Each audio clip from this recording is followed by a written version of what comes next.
¿Será que es posible que las maduras enseñen a las jóvenes? ¿Cómo sería lo práctico? ¿Qué piensa usted?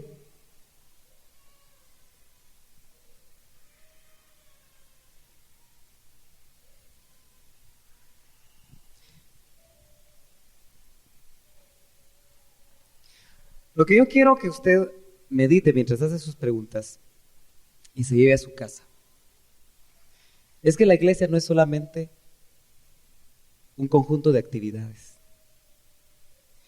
sino que la iglesia provee la oportunidad para que nosotros seamos transformados y entonces podamos fructificar en bendición de nuestras familias. Adelante, mi hermana. Hermana, buenas tardes. Yo no pertenezco a esta iglesia, soy invitada, pero Bienvenida. tengo 10 años de estar separada de mi esposo, vivimos en la misma casa y sí hemos tenido grandes problemas. Quisiera saber qué consejo me da usted. 10 años De estar separados, viviendo en la misma casa. Señor. ¿Él es cristiano? No. Estamos casados. Yo creo que Dios siempre traslada un mensaje de esperanza. Fíjese que en otros casos creo que él se hubiera ido. Es interesante que todavía esté, aun cuando ustedes, lo que entiendo es que maritalmente viven separados. Si él es inconverso, yo creo que lo importante es que él esté consciente de ver en usted un cambio. El problema mayor y la trampa mayor para una mujer cristiana que vive con un inconverso es que ella tiene la tentación de actuar exactamente como él actúa con ella. Si por ejemplo él la trata mal, ella, aún cristiana, lo trata mal. Es una de las trampas. Y muchas veces la reacción, nosotros generalmente reaccionamos. Fíjese que la mujer es como la luna, refleja la luz de su sol, su esposo. El sol tiene luz propia y envía luz. Pero la mujer como la luna solo refleja lo que el esposo le envía. Si él envía desamor, muchas veces la mujer envía desamor. Si él la trata mal, usted refleja tratarlo mal. Y lo difícil es que muchas veces no se encuentra internamente el poder del Espíritu para poder dar vuelta a eso. Tú me tratas mal, yo te trato bien. ¿Por qué? Porque Cristo me cambió. ¿Por qué? Porque Cristo me da el poder para hacerlo. ¿Por qué? Porque es el Espíritu Santo el que derramó en mi corazón amor para ti. Aunque me trates mal, yo te amo. Obviamente hay situaciones en las que para una mujer cristiana se vuelve casi imposible poder convivir con un esposo inconverso. Pero yo creo que lo importante es que usted, aun cuando ha perseverado en el Señor durante todo este tiempo, no baje su esperanza de saber que Dios puede transformarlo a él, pero lo puede hacer tal vez solo tratando de chequear en su corazón cómo es su conducta. Porque para el inconverso las palabras no son tan importantes. Para el inconverso es la actitud. Y muchas esposas, después de esperar muchas veces un buen tiempo, ven que el Señor transforma a los esposos a través de su conducta. Y yo creo que ese es el consejo que yo le puedo dar. Amén. No sé si haya otra pregunta.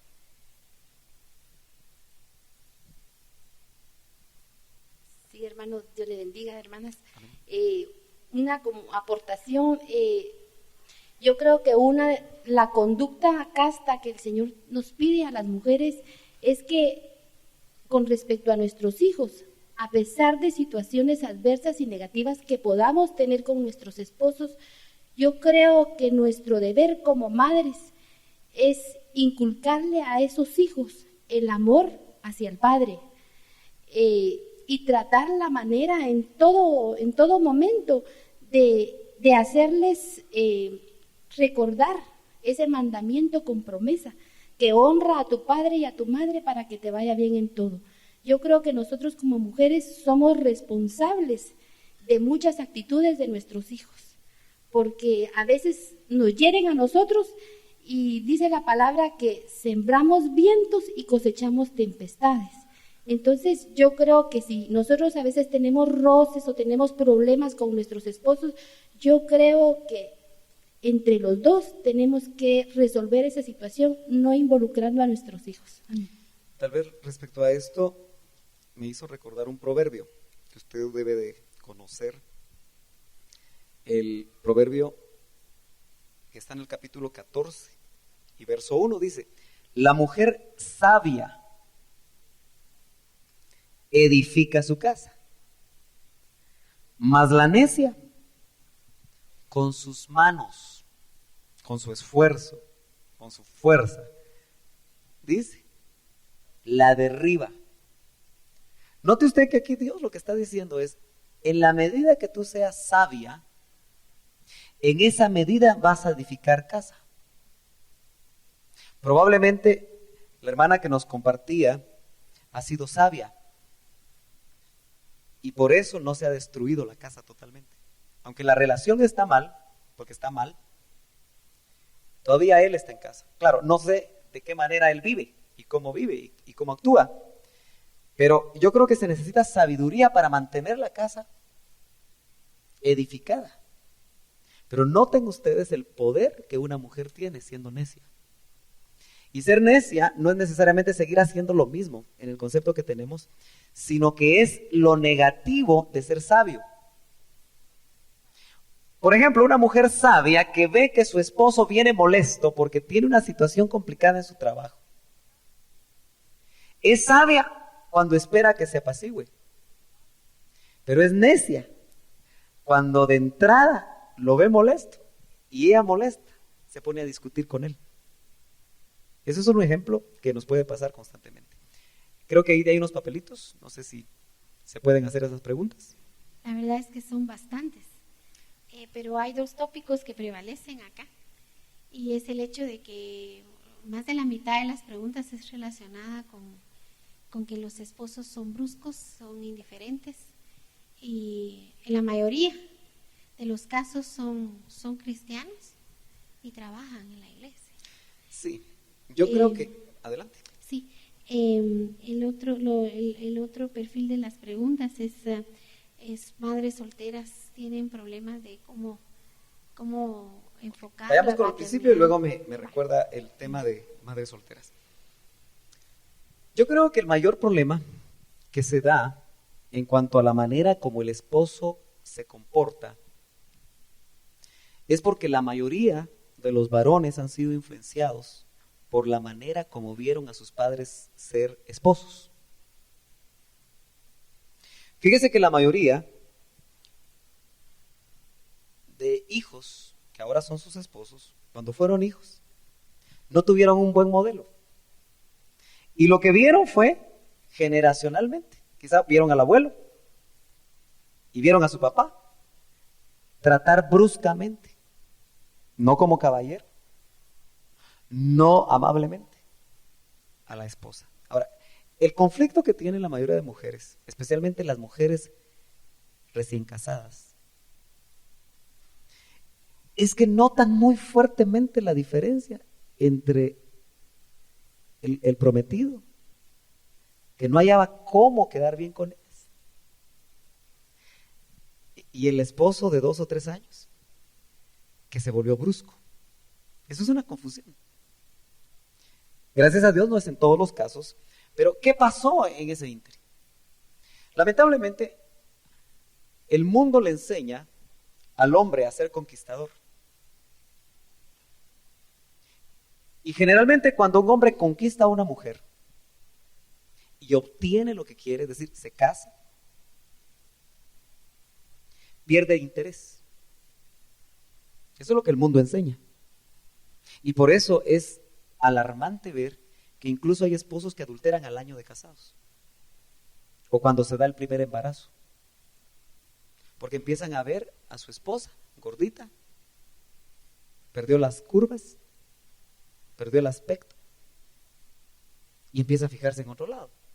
Obviamente eso todos son aspectos mundanos, pero acuérdese, todos los varones no nacieron cristianos, aunque hayan nacido en hogares cristianos, fueron influenciados por el mundo y se tuvieron que convertir en una edad en la que el Señor llegó a sus vidas. Por lo tanto, sus almas vienen amañadas. Pero al igual que usted, puede tener aspectos fuertes en su alma. Y una de las cosas más tremendas que creo que se da es el hecho de que muchos esposos viven con sus esposas en hogares cristianos con los parámetros del mundo que vieron en sus casas. Y cuesta mucho renovar su mente para que ellos logren entender que la Biblia lo que les dice es que no sean ásperos. Ahora, yo le voy a decir algo. Yo creo que una esposa sabia puede enseñar a su esposo y aún lo puede ministrar. Muchos esposos les enseñaron a ser rudos, les enseñaron a ser fuertes, porque ese es el concepto en el cual los educaron. Todavía la generación pasada le decía al niño, los hombres no lloran. Hoy creo que en la medida que se ha metido el evangelio, ya nosotros podemos ver que los padres le enseñan a sus hijos a expresar, a los varones, sus sentimientos. Si su esposo fue como un típico guatemalteco que creció en un ambiente donde su padre le dijo, los hombres no lloran, y lo trató de marica cada vez que lo vio sentirse debilitado. Para muchos esposos, darle cariño a su esposa y a sus hijos y ser tiernos les traslada un concepto de debilidad y de vulnerabilidad. A muchos hombres no les gusta sentirse vulnerables frente a sus esposas y frente a sus hijos por el concepto que traen. ¿Cómo puede una mujer ayudar a ese esposo? Si usted se da cuenta que ese es el área que puede tener su esposo, no solo puede interceder por él, sino que puede en los momentos adecuados, siendo sabia, trasladarle de parte de Dios eso que usted está viendo a su corazón para que él busque ministración. Y muchas veces una mujer, la esposa, puede orar por su esposo para que eso salga de su corazón. Mire, muchos hombres, no importa la edad que tengan, llevan un niño adentro, un niño golpeado y herido, golpeado por los padres, golpeado por los tíos, golpeado por la vida, y cuando fueron niños vulnerables, sufrieron mucho.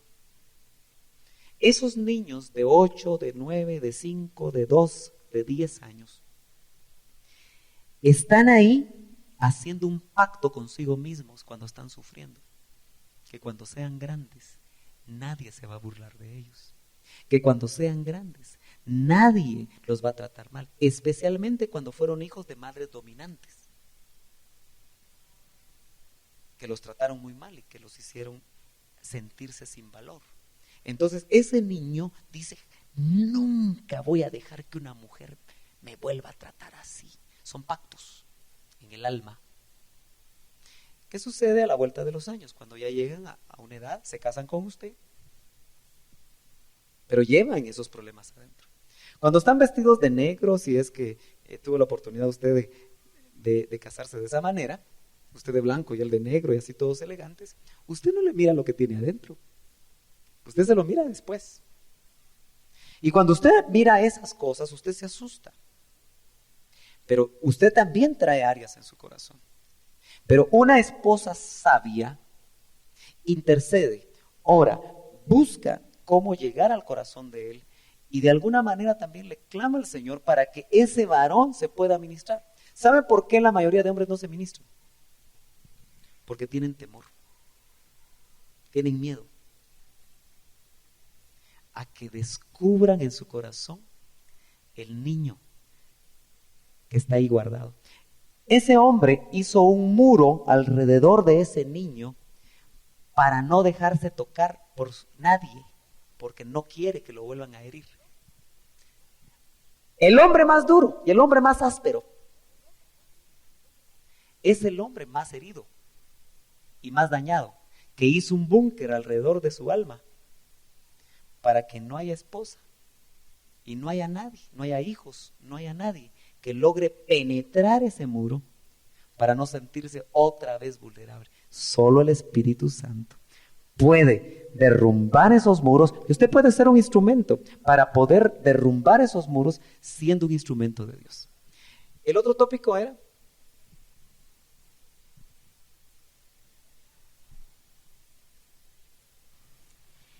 es relacionado con Madres madres solteras, con hijos. específicamente. Y que tienen otro hogar, los padres de estos niños, ¿verdad? Entonces, sin embargo, sigue la relación porque el varón llega a la casa y no es cristiano, o sí es como puede dar ella un ejemplo de lo que es cómo tratar a un esposo específicamente cuando los hijos son niñas y hay esta situación. Bueno, yo creo que una hija de Dios debe buscar poner orden en su vida. Probablemente una madre soltera estableció una relación, ya sea con un hombre casado, o sencillamente esta persona, después de haberla embarazado, la deja, se casa por otro lado, pero todavía mantiene un vínculo, eso es lo que entiendo. Esa es una relación anómala, si es que él todavía la busca como mujer. Y si todavía él quiere establecer alguna clase de lineamientos en su vida, porque el hecho de que él sea el padre de su hijo, pero que no le dio apellido ni se casó con usted, no le da el derecho de dirigir su vida. Especialmente ahora que usted como cristiana anhela ordenar su vida, yo creo que es muy importante, primero, que al pecado le llamemos pecado. Si usted todavía mantiene un tipo de relación ilícita, porque es una relación ilícita el hecho de que usted, por ejemplo, si él tiene otro hogar, pero la visita a usted y hay algún tipo de relaciones ahí, yo creo que tenemos que llamar al pecado pecado. Usted está en pecado y necesita arrepentirse y necesita corregir esa situación. Porque si nosotros no corregimos esa situación, indudablemente abrimos puertas de inmoralidad sexual que puede incluso afectar a su próxima generación. Es decir, en este caso entiendo que son hijas o hijos. Ok, entonces yo creo que hay que ordenar eso. Ahora, en el caso de aquella madre soltera que por diferentes circunstancias actualmente está sola, pero que ya no mantiene una relación con esta persona, si esta persona está soltera, pudiera ser que Dios hiciera un milagro para que esta persona se convirtiera. Incluso hay muchos casos donde muchachos cristianos irresponsablemente embarazan a una muchacha cristiana y a veces no se establece una relación adecuada, quizá porque son muy jóvenes. En ese sentido creo que es importante, según la edad, que los padres intervengan, tanto los padres de ella como los padres de él, para poder buscar en el Señor una solución adecuada. Porque déjenme decirle, no necesariamente cuando hay un embarazo, dependiendo la edad de los jovencitos, si es que son muy jóvenes, la solución es casarlos. No necesariamente, porque a veces la medicina es peor que la enfermedad. Porque se casan y al año están divorciados. Yo creo que ahí debe haber un tutelaje de los padres para buscar el momento de madurez de ellos para poder tomar una decisión adecuada, máxime si son familias cristianas en Dios, para que se pueda restituir el pecado en sus vidas, puedan ser sanados y entonces establecer una relación con un fundamento estable para un matrimonio que va a ser duradero. Si ese es el caso, yo creo que es importante el poder abrirse con los padres para buscar el apoyo. Lamentablemente, no siempre los padres cristianos están dispuestos a apoyar a una hija que es madre soltera. Pero en ese sentido yo creo que los casos particulares habría que tratarlos en administración, en consejería, para poder conocer más ampliamente esos casos y poder dar un consejo mucho más específico. Amén. Amén. Solamente algo más que me parece importante. Hay una hermana que dice que ella engañó a su esposo y ahora está arrepentida. Y ella dice, ¿cree usted que Dios me perdonará? Claro, Dios es un Dios perdonador. No importa lo que tú hagas, Yo leo en la palabra de Dios que si confesamos nuestro pecado, Él es fiel y justo para perdonarnos y limpiarnos de toda maldad. Dice, si te arrepientes y te apartas del pecado, yo voy a perdonarte. Entonces, esa persona creo que debe de irse en su corazón con la carga puesta en la cruz del Calvario, si es una hija de Dios, creyendo que usted puede venir, confesar ese pecado delante del Señor y ser liberada. Pero eso es un paso. Dios perdona el pecado, pero no necesariamente todo se queda ahí. Porque muchas veces el pecado trae consecuencias. Una cosa es el perdón de Dios hacia el pecado y otra cosa es las consecuencias. Por ejemplo, el adulterio, ya sea de una mujer o de un hombre, tenemos que entender lo que está sucediendo. 1 Corintios capítulo 6 dice, el que se une a una ramera, un espíritu es con ella. Ahí lo que trata de explicar Pablo es que una relación ilícita y aún una relación donde un hombre y una mujer se unen, obviamente en el aspecto sexual como se plantea acá, un espíritu son. ¿Me está siguiendo? Entonces, cuando una mujer o un varón adulteran, hay contaminaciones de tipo espiritual, no solamente aspectos corporales, sino que ese verso nos enseña a nosotros que hay una contaminación mucho más profunda. Porque cuando dice un espíritu es con ella, entonces ahí a nivel espiritual el pecado abre una contaminación, por lo cual es urgente el que haya perdón, que haya arrepentimiento para poder empezar un proceso de sanidad, porque la contaminación es a nivel espiritual. Si eso persiste, puede venir ataques de espíritus que hagan que esa persona siga continuamente engañándose, incluso hasta prostituyéndose, por el amarre, por la contaminación, por la puerta abierta de tipo sexual. Pero si entramos ya después, la sanidad viene a través del perdón de la sangre de Cristo, que puede limpiar lo que es el espíritu. Pero esa persona yo le recomiendo que entre lo más pronto que pueda a un proceso de ministración de su alma, porque el pecado sexual endurece el corazón. Una mujer que cayó en pecado sexual o un hombre que cae en pecado sexual, su corazón se endurece. Por lo tanto, tiene que ser suavizado. Porque el pecado hiere, el pecado mata. Entonces, esa herida en el alma va a endurecer esa alma y probablemente esa mujer difícilmente va a poder, si no sana en su alma, mantener una relación adecuada con su esposo. Obviamente, si el esposo no supo de esto, es muy delicado estos puntos, porque yo creo que deben de responder incluso a aspectos puramente pastorales según el caso específico, porque lo delicado es cuando el cónyuge inmediatamente lo sabe, porque usted sabe que hay reacciones hasta violentas.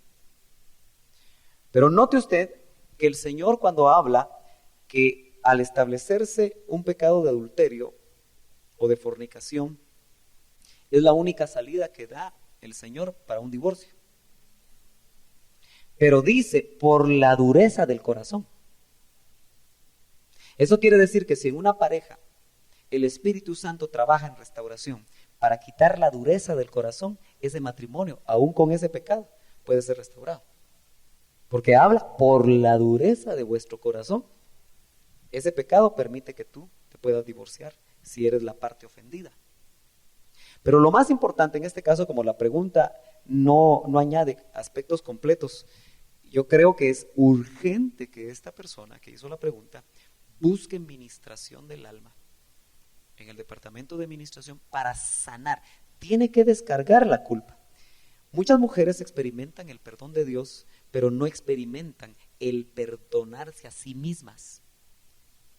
Y cuando no se perdonan a sí mismas, el enemigo todavía tiene un derecho en sus vidas para hacerles daño y constantemente va a estar acusándoles. Esa persona seguramente no puede alabar, esa persona no se puede meter con Dios, porque constantemente el enemigo va a utilizar ese derecho que tiene ahí para meter culpabilidad, aun cuando el Señor ya haya perdonado ese pecado.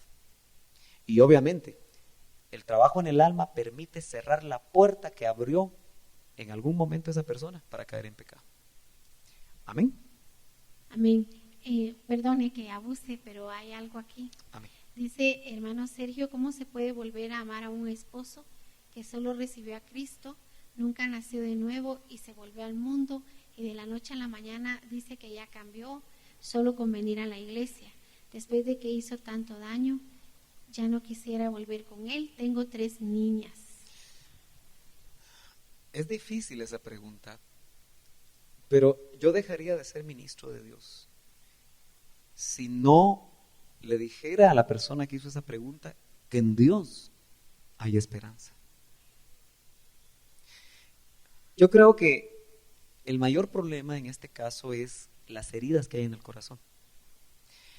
Esta mujer obviamente ya le perdió totalmente la confianza a este varón y probablemente le ha hecho suficientes cosas para que le pierda la confianza. Por eso cuando ella lo ve venir a la iglesia nuevamente, piensa que obviamente no va a pasar nada. Pero no puede perder la fe. Porque si usted pierde la fe, no se va a abrir a la posibilidad de que Dios haga un milagro. Y yo creo en un Dios que hace milagros y que restaura matrimonios y que restaura personas. Si no, el poder del evangelio no habría poder en el evangelio. Sin duda, usted tiene suficiente razón para no desear volver con ese esposo.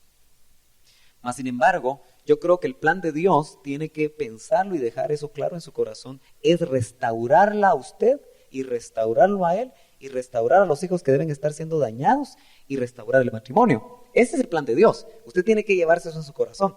Pero el plan del diablo es que usted no lo perdone, que usted lo deje, que usted divida el matrimonio, que usted se divorcie y que hijos, marido y esposa, esa familia sea destruida. Ese es el plan del diablo.